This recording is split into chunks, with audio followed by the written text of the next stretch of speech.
পহেলগাঁও হামলার জবাব অপারেশন সিন্দুরে দিয়েছে ভারত। এদিকে অপারেশন সিন্দুরের পরই সীমান্তে পাল্টা লড়াই শুরু করে পাকিস্তান।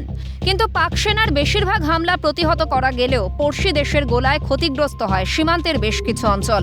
তাতে মৃত্যু হয় বেশ কয়েকজন সাধারণ মানুষের। পাক হামলায় ক্ষতিগ্রস্ত পরিবারের পাশে দাঁড়াতে শনিবার জম্মু কাশ্মীরের পুঞ্চে যান লোকসভার বিরোধী দলনেতা রাহুল গান্ধী। সেখানে তিনি ক্ষতিগ্রস্ত এলাকাগুলি ঘুরে দেখেন। পাশাপাশি ক্ষতিগ্রস্ত পরিবারের সদস্যদের সঙ্গে কথাও বলেন তিনি। তার আশ্বাস, চিন্তার কিছু নেই, পরিস্থিতি স্বাভাবিক হয়ে যাবে।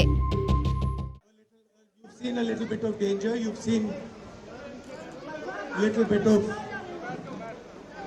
a frightening situation, but don't worry, everything will come back to normal. And your way of responding to this problem should be that you study really hard, you play really hard, and you make a lot of friends in school.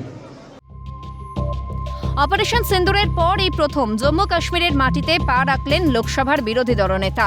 এর আগে গত 25শে April জঙ্গি হামলায় আহতদের দেখতে শ্রীনগরে গিয়েছিলেন রাহুল গান্ধী। প্রসঙ্গত গত মাসের 22 তারিখে পেহেলগাঁওয়ে ভয়াবহ জঙ্গি হামলায় প্রাণ হারান 26 জন নিরীহ পর্যটক। এর জবাবে 7ই মে ভোররাতে অপারেশন সিন্দুর শুরু করে ভারত। এই অভিযানে গুড়িয়ে দেওয়া হয় পাকিস্তান ও পাক অধিকৃত কাশ্মীরে থাকা 9টি জঙ্গি ঘাঁটি।